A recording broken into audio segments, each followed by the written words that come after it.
Alright, it's dark and it's cold, and I'm going to get my last tire done here, but as you can see, plugged it into the car outlet here.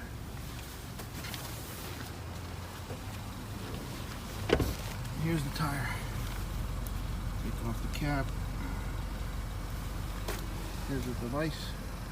If you can see on there, there's a setting.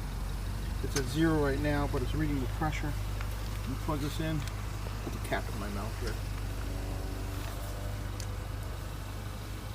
Screw the nozzle in.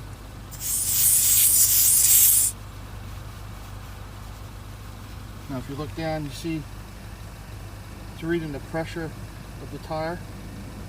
If you hit this button, it'll tell you what PSI you want it to be. I want it to be at 41, which held from the previous tire that I just did. Actually all previous 3. And then from there, you just turn on underneath the light switch. As you'll see, it's starting to go up. And when it hits 41, it's going to stop automatically. I'm going to save the film footage for another time, but at 41 it'll stop with the pressure, and cool little device. Great on a cold, dark night. See you guys.